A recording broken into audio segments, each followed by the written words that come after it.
예, 가족윤리부터 오늘은 나가보도록 하죠. 말씀드렸던 대로 그 시험 전까지는 진도를 일단 먼저 나가는 걸로 하겠습니다. 그렇게 알고 계셔주세요. 자, 가족윤리 들어가겠습니다.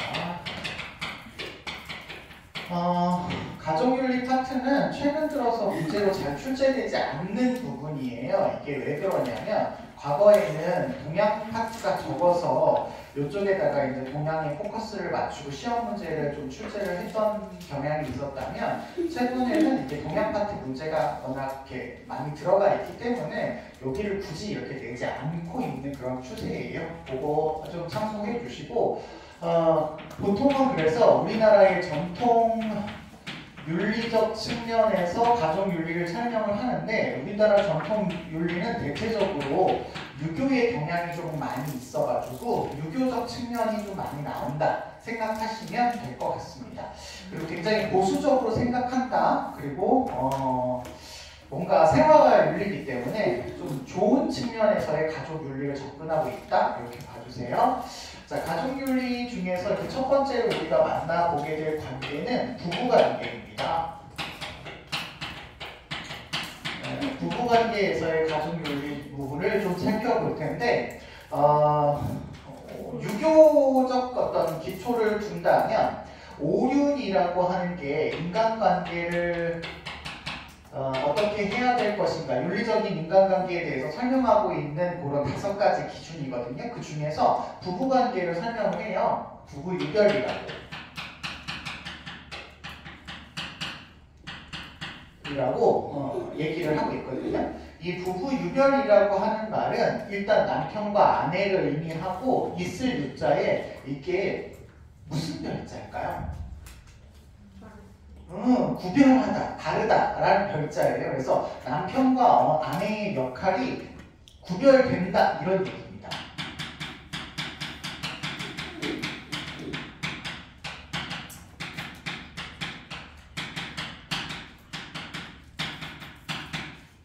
유교는 존비친소 선왕비추를 구별하잖아요. 그러니까 남편과 아내의 역할도 구별한다 이렇게 보시면 되는데 구별은 하는데요. 이게 세균적 측면이기 때문에 이게 전통적인 윤리의 입장에서 봤을 때 남편의 일은 귀하고 여성의 일은 안 귀하다 뭐 이런 의미는 아니고요.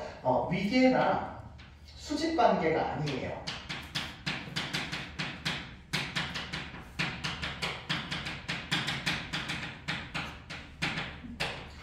그냥 수평적인 관계로서의 남편과 아내의 역할을 강조하고 있다라는 걸 알아두시면 좋겠습니다. 그걸 어디서 또 볼 수 있냐면 부부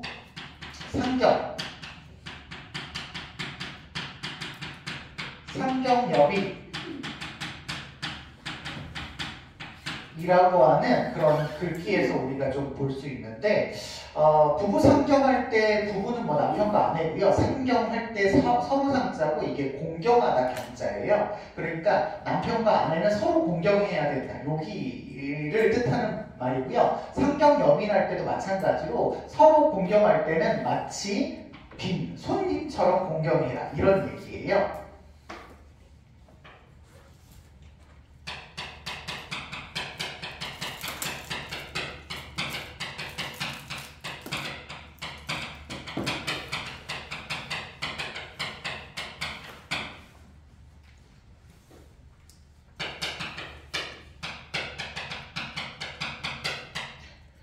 손님처럼 공경하다라는 말은 형식에 갖추어서 얘를 표현해라 뭐 이런 얘기입니다.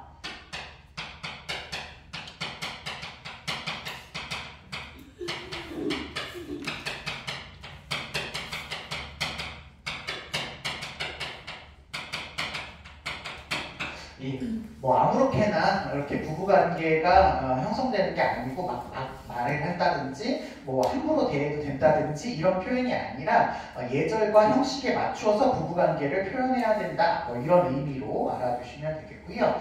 마지막은 이건 약간 유교적이라기보다는 도가적인 맥락에서 음양론의 영향을 받습니다.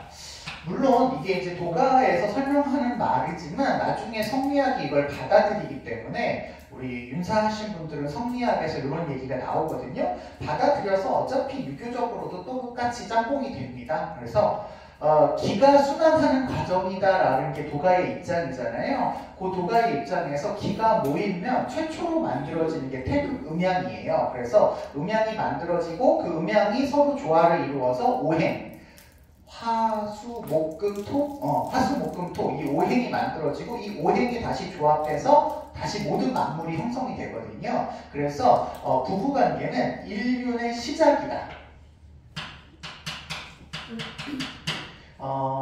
가족관계의 시작이다.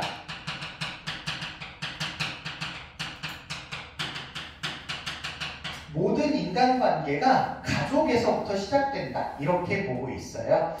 이게 서양에서도 비슷한 맥락인데 처음부터 남편과 아내의 역할이 생겼잖아요. 하와와 아담이라고 하는 이 두 역할이 생기고 나서 자녀가 만들어지고 그래서 나라와 국가와 사회와 뭐 이런 것들이 만들어지는 것처럼 첫 관계는 가족관계부터 시작한다. 근데 그 가족관계 중에서 가장 먼저 생겨나는 건 부부관계다. 이렇게 보고 있는 거죠. 그래서 가족관계의 시작으로 보고 있고요. 음은 보통 여성을 상징하고 양은 남성성을 상징을 하잖아요. 근데 이 두 아이가 혼자서는 존재할 수 없어요. 이게 동전의 양면과 같은 거고 낮, 밤 같은 거라서 낮이 다 하면 밤이 오는 거고 이쪽이 다 기울면 저쪽으로 차는 거예요. 그러니까 서로 왔다 갔다 하는 상호 보완적인 관계다.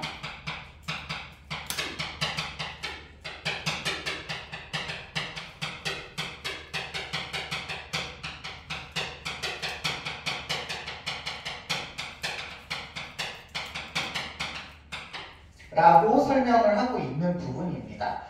그러니까 이게 뭐 떨어질 수 없는 관계고요. 누구는 귀하고 누구는 안 귀하다. 이런 관계는 아니다라고 하는 거죠. 그래서 음양론을 바탕으로 해서 부부관계를 설명할 때도 있다. 이렇게 봐주시면 되실 것 같은데 시험에서 가끔 이걸 물어볼 때가 있어요. 부부관계는 천륜이냐 이걸 물어볼 때가 있거든요. 천륜이냐 이렇게 물어볼 때가 있는데 이 천륜이라고 하는 건 보통 윤사에서 아니 생윤에서는 혈연관계를 얘기합니다. 혈연관계를 얘기하기 때문에 가족관계 중에서 천륜이 아닌 게 유일하게 누구냐면 부부입니다. 그쵸? 가족관계에서 부부만 혈연관계가 아니잖아요. 그쵸? 그래서 가족관계에서 부부는 제외된다. 이렇게 기억해 주시면 되시겠습니다. 자, 부부 봤고요. 부모와 자녀 보도록 하겠습니다.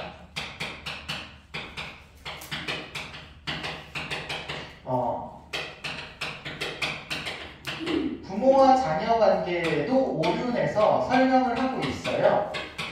오륜에서 부자 유친으로 설명하죠. 부자 유친. 부모와 자녀 사이에는 친근함이라고 하는 애매한 부분이 설명을 하는데요. 일단 그냥 친근함이 있어야 된다라고만 알아두시고요. 요거를 조금 더 구체적으로 설명하는 단어가 부자자효라고 하는 말이에요.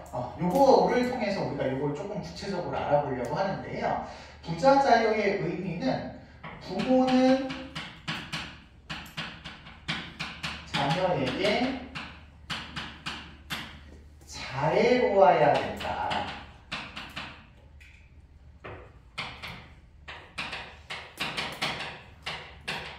이게 로완지, 로원지를 제가 잘 모르겠네. 로와야, 로워야? 그렇게 해요. 그렇게 알아서 잘 보세요. 예. 그리고 자녀는 부모에게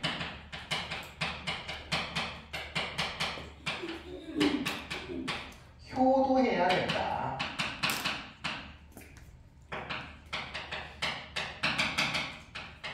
예, 요 말이거든요. 뭐 뻔한 얘기인데 이 말을 가지고 우리가 좀 추론해 볼 수 있는 게 뭐냐면 이 자애라고 하는 거는 일종의 사랑이야, 사랑. 부모가 자녀를 사랑해야 해. 근데 그 사랑한다라고 하는 말의 의미에서 자녀가 잘못했을 때 부모는 그 자녀의 잘못을 바로 잡는 게 사랑일까요? 그냥 내버려두는 게 사랑일까요? 바로 잡는 게 사랑인 거야. 그래서 부모가 자녀가 잘못했을 때 혼을 내는 것도 사랑이고 좋은 길로 인도해 주는 역할을 하는 것도 사랑이라서 사랑의 범위를 좀 넓게 생각해 주셔야 되고요. 이거 효도는 조금 이따가 제가 구체적으로 좀 말씀을 드릴 거거든요. 그런데 보면 부모는 자녀에게 해야 되고 자녀는 부모에게 해야 된다라고 하는 이 말에서 우리는 이 둘의 관계가 일방적인 관계가 아니라 쌍무적 관계다. 쌍무적 관계다. 서로 의무가 있는 관계다. 호혜적 관계다. 서로 간에 뭔가 베풀어야 된다. 이런 얘기죠. 그리고 상호적 관계다. 관계로서 서로 간의 역할을 잘 해야 하는 그런 관계이지 일방적으로 부모에게 뭐 효도를 해야 된다든지 부모는 자녀를 위해서 헌신해야 된다든지 이런 얘기가 아니라 서로 간에 이렇게 사랑을 주고받는 그런 관계여야 된다 이렇게 보고 있어요. 그럴 때 보다 더 유교의 맥락에서 강조하고 있는 게 효였기 때문에 효만 좀 자세히 보려고요. 효의 실천을 굉장히 중시했는데 그 효의 실천과 관련해서 유교에서 효의 시작을 불감회상이라고 불렀고요. 예, 불감회상은 부모로부터 물려받은 신체를 훼손하지 않는다. 여기서부터 효를 시작해야 된다라고 보고 있습니다. 예, 신체를 훼손하지 말아야 된다. 효의 완성도 보시면 효는 어떻게 완성되냐면 입신양명해야 된답니다. 이름을 높이 높이는 거죠. 그래서 사람들한테 명예롭게 하는 것들을 이야기하는 거죠. 명예 이렇게만 쓸게요. 이런 것들을 이제 추구하면 부모님이 이제 기뻐하시게 되니까 효의 완성이다 이렇게 보고 있습니다. 그 밖에도 몇 가지만 더 고집한데요. 부모님을 공경할 때 두 가지 측면에서 공경을 할 수가 있어요. 물질적인 측면에서 또 다른 표현에서는 정신적인 측면에서 공경을 해야 됩니다. 그래서 물질적인 측면에서의 공경을 가리켜서 공양이라고 부르고요. 공양, 이거 물질적 공경이다. 그리고 공대도 양지라고 해서 이건 정신적 공경이다. 이렇게 보셔서 효는 어떤 한 부분만을 효라고 하지 않고 물질과 정신을 모두 이야기한다라는 것을 알아두시면 될 것 같고요. 그 다음에 뭐 밖에 나갔다 들어오면 부모님한테 인사드려야 되고 밖에 나갈 때도 인사드려야 되고요. 부모님이 걱정하시지 않게 내가 어디 간다 어디 있다 이렇게 수시로 연락드리는 게 굉장히 중요하다고 얘기했고요. 그 다음에 부모님이 이제 연세가 드시면 이제 밤에 자리를 봐드리는 거, 잠자리를 봐드리는 거 이런 것도 다 효라고 하고 아침에 일어났을 때 문안 드리는 거 이런 것도 다 효라고 합니다. 뭐 혼전성시 뭐 이런 거 여기 나오는데 그런 것들이 있다고만 알아두시고요. 시험 문제 좀 많이 나왔던 게 부모님이 잘못했을 때 자녀가 부모님의 행위를 바로 잡아줘야 되느냐 이게 조금 애매하니까 이 부분이 좀 나왔던 것 같아요. 바로 잡아야 될까요? 그냥 둬야 될까요? 감싸줘야 될까요? 그렇죠. 바로 잡아줘야 됩니다. 간언과 간쟁이라고 해서 잘못을 바로 잡아줘야 됩니다.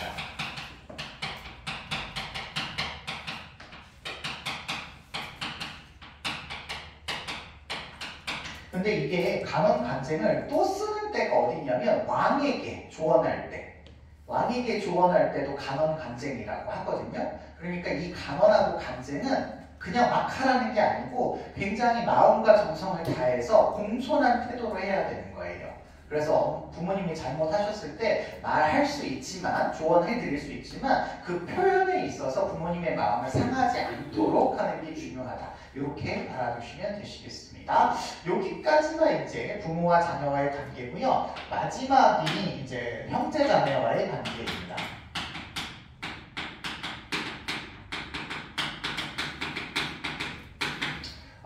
형제자매 간의 관계는 오륜에서 딱히 설명하는 건 없어요. 그런데 우리가 조금 오륜에서 참고할 만한 부분이 있기는 합니다. 뭐냐면 장유유서.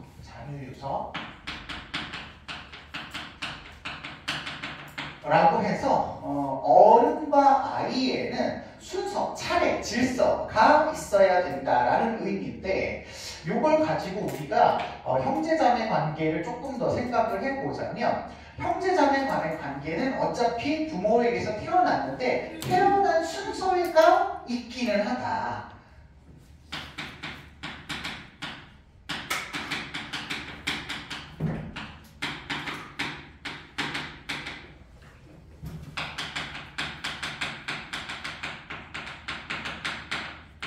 그래서 누구는 형이고 누구는 아우다라고 하는 위계가 있는 관계이기는 하대요. 그러니까 이걸 순서를 지키라고 하겠죠. 그런데 형제자매 관계는 같은 부모의 기운을 물려받았어요.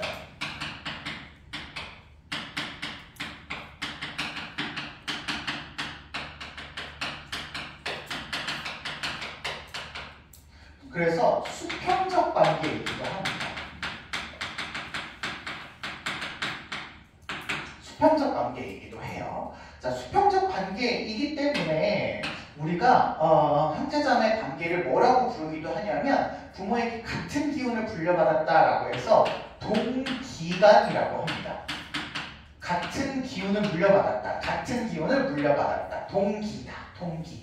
동기간이라고 하는 건 이 두 아이의 관계가 수평적이다, 평등하다, 뭐 이런 얘기고요. 과거에는 우리가 인간관계에 가깝고 먼 정도를 따질 때 촌수로 구분을 했잖아요. 그 촌수로 따질 때 형제자매 간의 관계는 수직적인 관계가 아니라 수평적인 관계이기 때문에 같은 세대고요.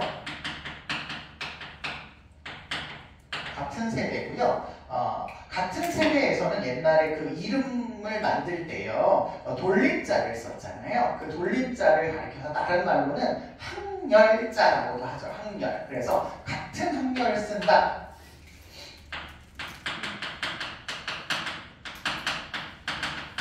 같은 항열을 쓴다. 이렇게 알아두시면 되겠고요. 같은 학렬을 쓰는 이런 관계이기 때문에 이 둘의 관계는 당연히 혈연으로 맺어진 천륜의 관계다. 이렇게 생각해 주셔도 될 것 같아요. 자, 그래서 결론이 뭐냐면, 형제자매 간의 관계는 수직적인 관계도 나타나고 수평적인 관계도 나타나기 때문에 모든 사회생활을 하는 관계에 있어서의 기본적인 내용을 여기서 배울 수가 있더라라는 거죠.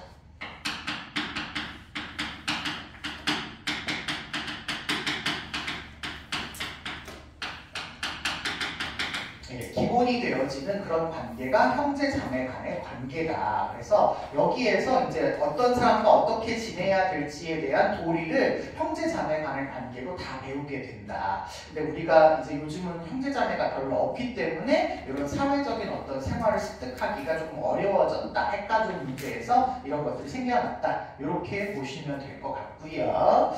그 다음에 형제자매 간의 관계를 가리키는 표현 중에 형우제공이라는 표현이 있어요. 형우제공. 형은 동생을 우애로 대우하고 동생은 형을 공경해야 된다라는 뜻이에요. 뭐 어렵지 않은 거죠. 그리고 이게 이제 상호관계를 표현하는 말이다. 쌍무적 관계를 표현하는 말이다. 이런 얘기 알아두시면 되겠고, 그 다음에 수족지의 수족, 손과 발이다라는 거예요. 같은 한 부모의 몸에서부터 나온 몸과 연결되어 있는 팔과 다리다. 이런 얘기인 거죠. 그쵸? 그렇기 때문에 형제가 돌아가시게 되면 내 몸이 떨어져 가는 것 같은 고통이 있다라고 해서 할반지통, 몸이 떨어져 나가는 고통이다라고 표현하기도 합니다. 이런 거 알아두시고 마지막으로 형제 간의 우애 있게 지내면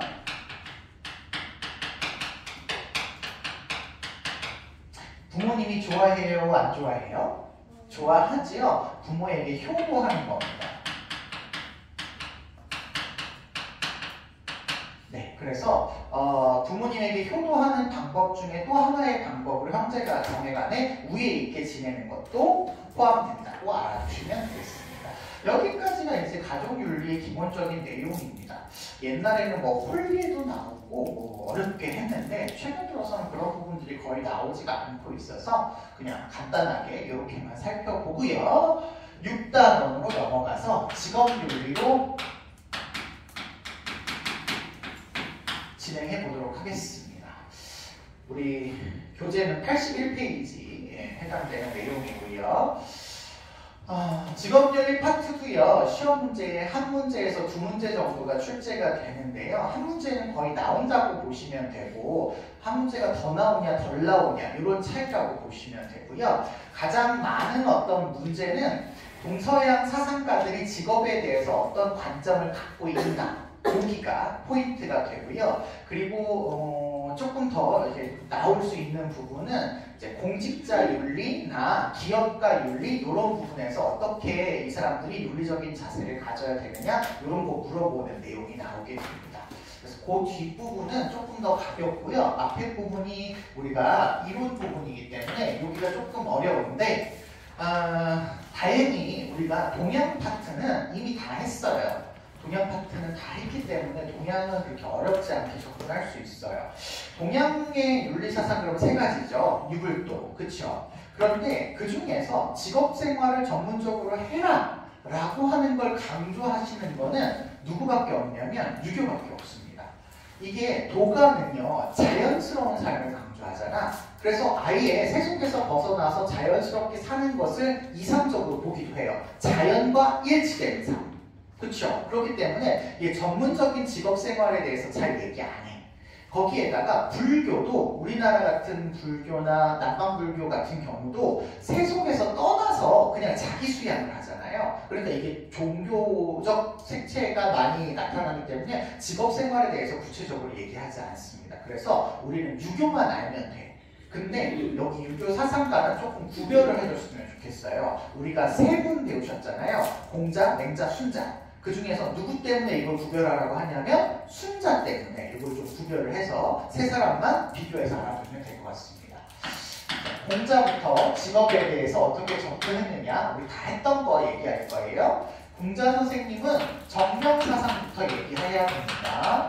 정명론 임금은 임금 닫고 신하는 신하 닫고 아버지는 아버지 닫고 자식은 자식 따라야 된다. 이런 얘기 하셨던 거잖아요. 이름에 걸맞는 행위를 해라. 이름에 맞는 행위를 해라 정명이었죠.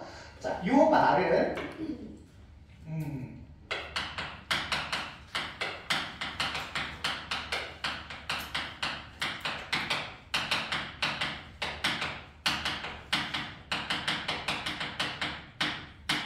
사회적 지위와 역할이 나누어져 있어야 된다라는 얘기죠. 임금, 신하, 아버지, 자녀 나누어져 있어야 된다는 얘기예요. 이 근거가 왜 어떻게 나누어져야 되냐고 말씀하고 계셨죠?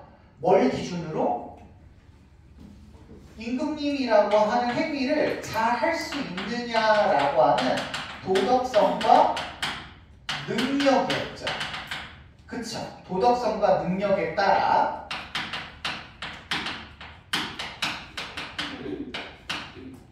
역할이 나누어져 있어야지 어떤 사람이 동시에 두 가지 역할을 하는 건 낭비다 이렇게 보고 있는 거예요. 그래서 어떤 사람이 그 직업적인 생활을 하고자 한다면 자신의 선택에 따라서 그 직업을 할 수 있는 게 아니라 도덕성과 능력에 따라서 그 직업을 선택할 수밖에 없다라고 이야기를 하고 있고 능력이 없는 사람인데 그 직업을 가지려고 한다면 옳지 않다 이렇게 얘기를 하셔야 되겠죠.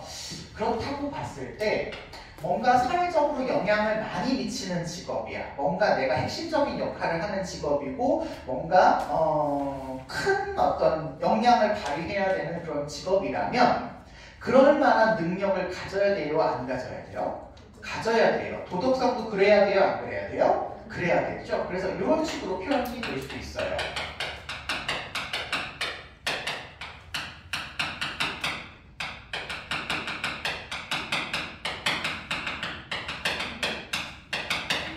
예, 이렇게 표현이 될 수도 있어요. 뭔가 영향력이 큰 그런 직업에는 당연히 높은 도덕적 책임감을 요구한다. 이렇게 얘기할 수 있겠습니다. 괜찮죠? 자, 그 중에서 영향력이 가장 큰 직업은 아무래도 군주기 때문에 군주에 대한 얘기만 잠깐 할 거예요. 역시 다 했던 겁니다. 덕으로 백성을 다스려라 라고 하는 덕치를 주장을 하셨죠. 도덕성으로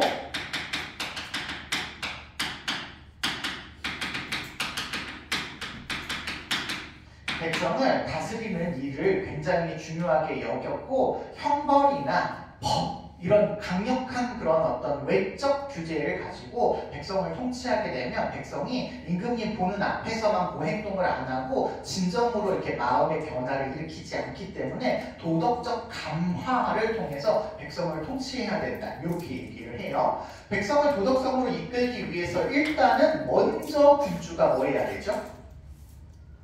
자기가 도덕적이어야 되겠죠. 그래서 먼저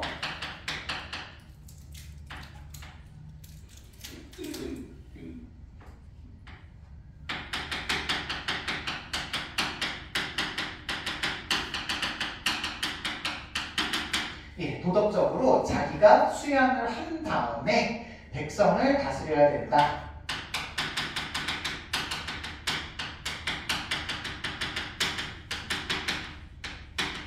라고 이야기하죠. 이걸 우리가 어려운 표현으로는 숙이 아닌이라고 하죠. 숙이 아닌이라고 하는 이런 내용을 강조해서 먼저 도덕적인 모범을 군주가 보여야 된다 라고 하는 것을 유교에서는 강조하고 있습니다. 또 직업생활을 할 때요.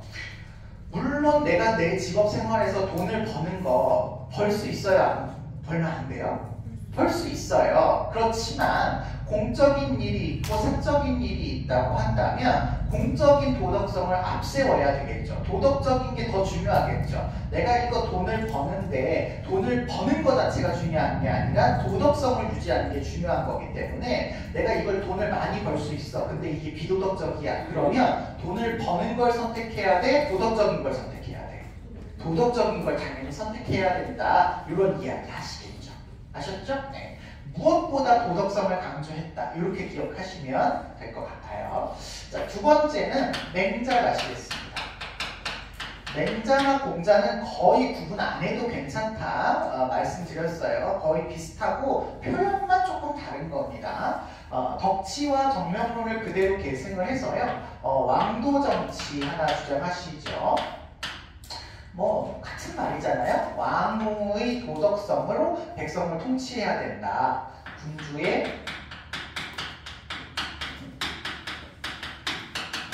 도덕성을 굉장히 중요하게 여겼다. 뭐 이런 거고요. 그렇다는 얘기는 군주는 군주의 도덕성이 있어야 되는 거고 다른 백성은 백성의 도덕성을 가져야 되는 거야. 라고 해서 이걸 이제 구분을 좀 하셨어요. 이거. 어떻게 구분하셨냐면 군주는 백성을 잘 다스리는 일을 해야 돼. 백성을 다스리는 일은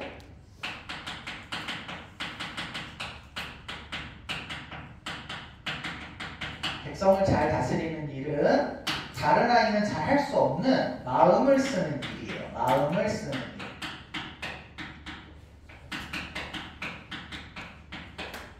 마음을 쓰는 일을 한문으로는 뭐라고 하냐면 노심이라고 이야기합니다. 힘쓸 노자, 노동할 때 노자거든요. 근데 마음을 쓰는 거니까 노심. 그래서 이걸 우리가 노심자 이렇게 표현을 합니다. 노심하는 일을 하는 아이가 있고 그에 비해서 일반 백성들은 경제적인 기반을 마련하죠.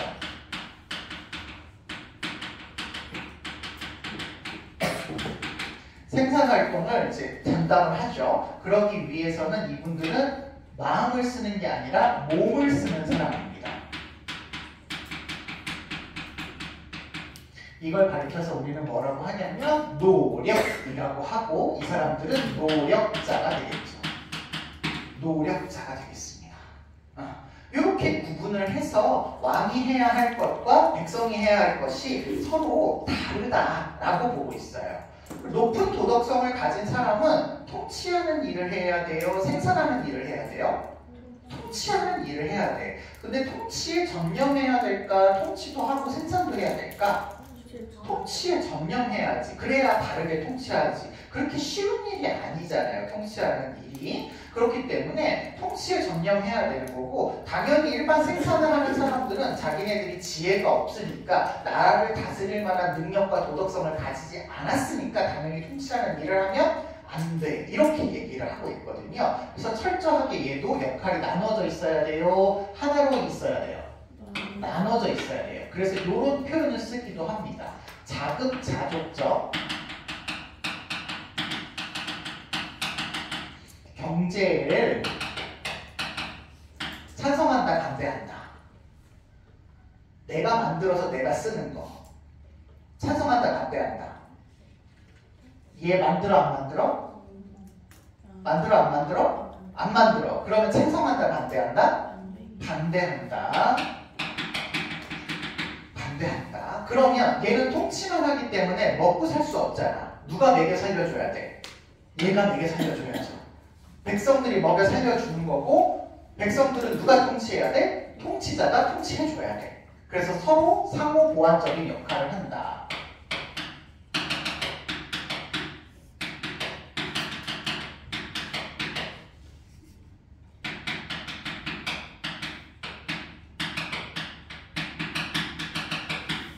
그래서 역할이 나눠져야 된다, 안 나눠져야 된다? 나누어져야 된다. 이렇게 보는 겁니다. 괜찮을까요? 나눠져야지. 그래야지 되죠.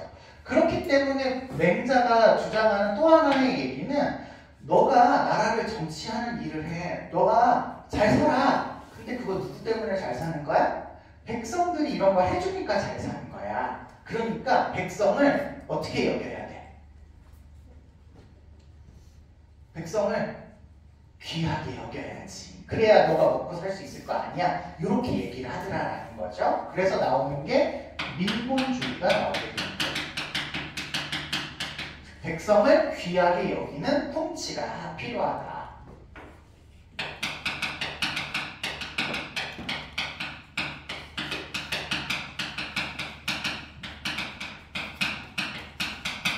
요거 왜 안 한 것처럼 이렇게 모른 척하고 있지? 우리 다 했었었는데 백성을 가장 귀하게 여기고 군주는 가장 가볍다 이렇게 표현한다고 했잖아요. 그래서 백성을 귀하게 여기고 백성이 그 통치자를 먹여 살리려면 백성이 돈 벌어야 돼, 안 벌어야 돼?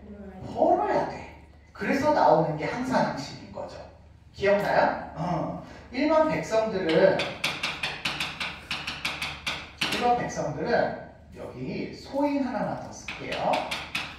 소인이라고도 하니까 일반 백성들은 항상 경제적인 안정이 없으면 도덕적인 마음도 유지할 수 있다, 없다? 없다.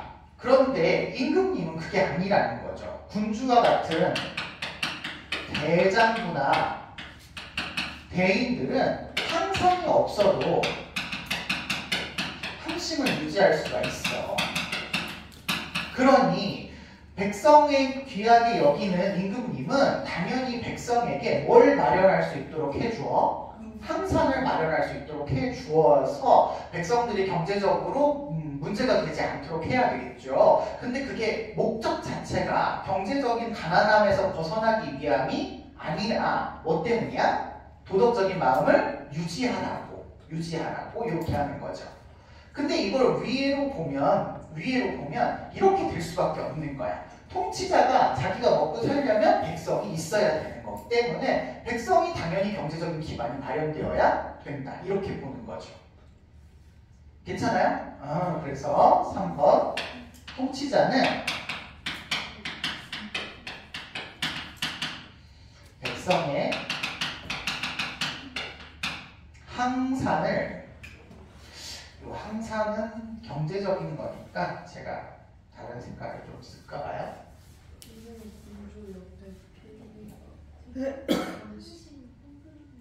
맞아요. 동그라미죠? 말을과 제가 다르게 필기를 했네요. 항산이 없어도 항심을 유지할 수 있다. 백성의 항산을 마련해줘야 된다. 항산, 다른 말로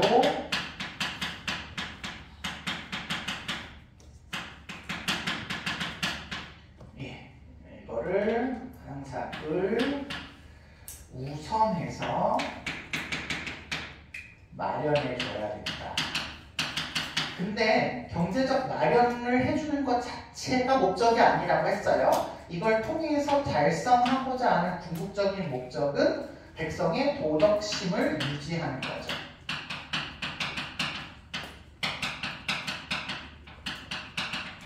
유지를 하는 게 목적인 거죠. 아셨죠? 이거를 구분해서 기억을 해주시면 좋을 것 같고, 마지막으로 민본주의에서 하나만 더 얘기하자면 역성혁명. 이런 일을 잘 하지 못하는 왕이 왕을 차지하고 있으면 그 사람은 하늘이 보내준 왕이 아닌데 그 직업을 빼앗은 거야. 그러면 그 사람을 몰아낼 수 있다라고 하는 역성혁명.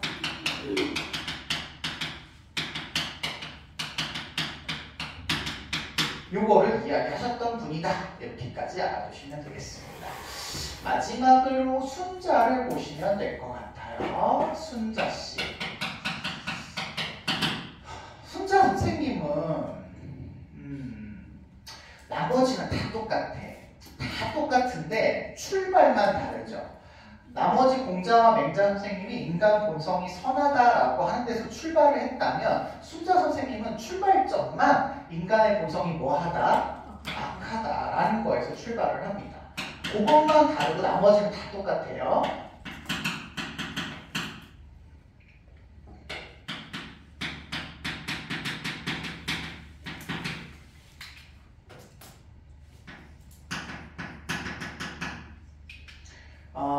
성악설을 기반으로 해서 예치를 좀 주장을 하는데, 이 예치는 사실 예로 다스리라는 거잖아. 이 예로 다스리라고 하는 표현은 사실 순자가 만든 게 아니고 덕치에서 온 말이야. 공자 선생님이 덕으로 다스려라라고 할 때 그 덕이 인의 예치잖아. 그치? 그래서 그 중에서 예만 강조했다고 해서 예치인 거지, 얘가 그냥 만든 거는 아니고요. 덕치에서 온 말이에요. 사실 맹자 선생님도 그대로 다 베낀 거거든? 다 베껴가서 덕치를 그냥 뭐 왕도 정치 뭐 이런 식으로 표현한 것 뿐이고 다 똑같아. 근데 요거를 이제 다르게 표현해서 이제 자기 자신을 예로서 다스려라 이렇게 표현했기 때문에 예치인데요. 순자 선생님은 인간의 본성이 악해. 악한 본성이 자기가 원하는 대로 직업을 가져라 이렇게 얘기한다면 서로 좋은 직업을 가지려고 싸울 수밖에 없겠죠. 그러면 나라가 혼란해지고 무질서해지고 그러면 잘 사는 나라가 되지 않을 거니까 군주라면 이 직업을 잘 구분해주는 그런 역할을 해줘야 된다라고 생각을 했어요. 그래서 인간의 욕망,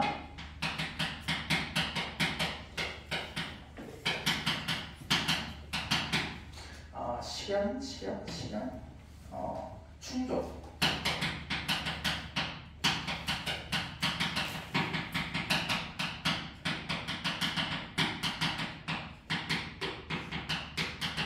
네, 너 돈 많이 벌고 싶지? 그러면 좋은 직업을 가져야 되는데 좋은 직업을 이거 몇 개밖에 없어. 근데 이거 직업 가지고 싶은 사람이 이렇게 많거든? 그러면 너는 어떻게 해야 되겠어? 잘해야 되겠지? 그러면 그 잘한다라고 하는 기준에 올라와야 돼.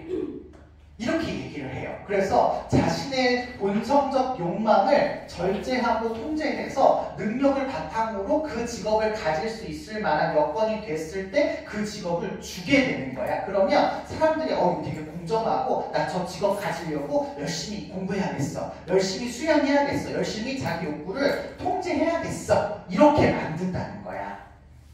그러기 위해서 군주는 그렇게 강력한 어떤 형식과 규범으로서 백성을 그런 직업을 주는 역할을, 공정하게 직업을 주는 역할을 해야 된다라고 보시는 거죠. 알겠죠? 그래서 예와 능력에 따라 똑같아요. 그냥 얘를 어떻게 했을까요? 근데 이 얘는 앞에서 이야기한 공자와 맹자 선생님이 이야기한 도덕성과 다르지 않은 예예요.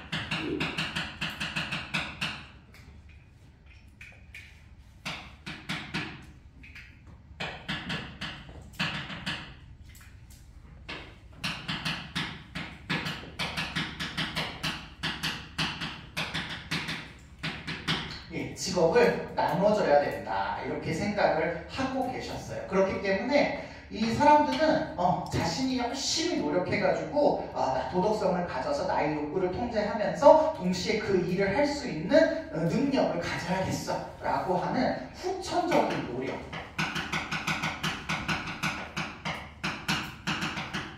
후천적인 노력, 교화 이런 것들을 강조하죠.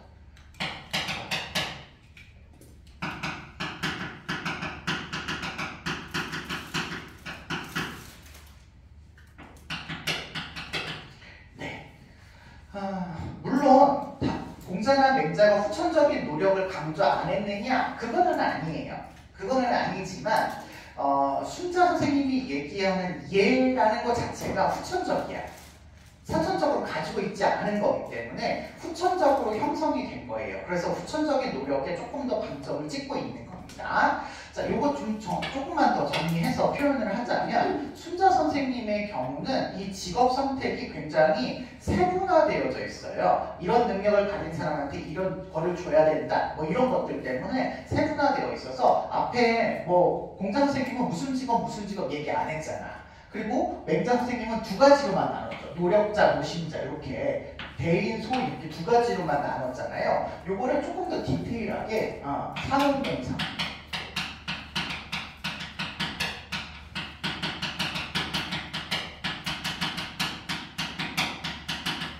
전문성을 조금 강조했다 이렇게 보시면 좋을 것 같아요. 뭐 그 중에서도 이제 보다 더 도덕성이 높은 사람은 요거 선비라고 하는 걸 해야 되겠고 그렇지 않은 사람은 아래로 이렇게 떨어지면 되시는 거죠. 내가 뭐를 얘기하려고 했더라?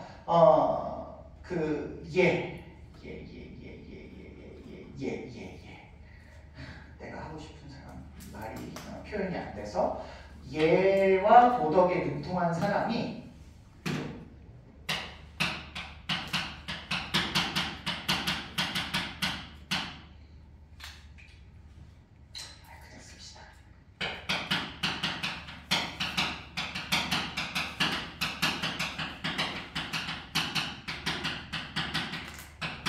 사대부가 되어야 돼요. 근데 아까 얘기했듯이 여기서 얘기하는 이 예는 옛 성현이 만든 순자 선생님은 이 옛 성현을 구체적으로 지칭해서 성왕이라고 표현하기도 하고 선왕이라고 표현하기도 합니다. 그래서 이 사람이 제정했다라는 말이 중요하니까 이 생각을 좀 강조를 해줄게요. 제정했다. 만들었다라는 겁니다. 원래 가지고 있었던 게 아니고 만든 거예요.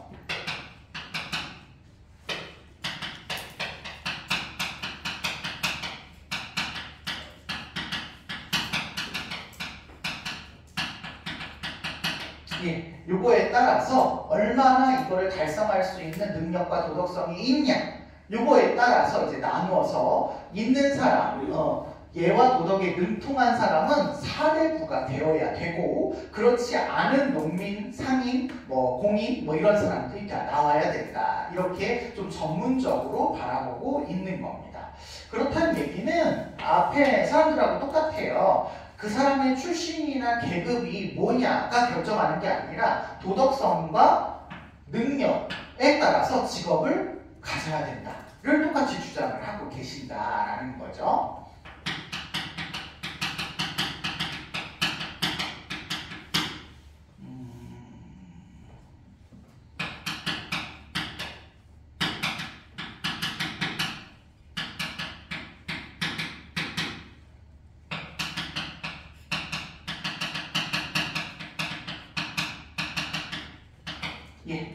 그래서 아무리 내가 농민 출신이다 천민 출신이라도 도덕성을 갖고 있고 예에 능통하면 이 사람은 사대부가 될 수 있는 거고, 그렇지 못하다 그러면 천민으로 떨어져야 된다, 이렇게 얘기를 하고 계셔요. 그래서 예를 기준으로 해서 직업을 나눠야 된다라고 하는 걸 강조하신 게 숫자다라고 생각하시면 되시겠습니다.